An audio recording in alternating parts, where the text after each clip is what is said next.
Should I tell my narcissistic partner I'm in therapy? Well, it's your choice.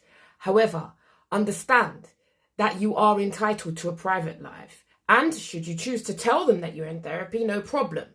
But empaths, we have a problem of oversharing. And some of us want to go and give them chapter and verse about what we've spoken about in therapy. Now, if you choose to do that, that's your choice. But ask yourself, why is that important for me? Some of your narcissistic partners have always found you the problem. They actually may have told you to run along for therapy because you need to sort your head out. Huh? So you need to think about this. You are entitled to a private life. But one of the biggest issues with empaths is we overshare.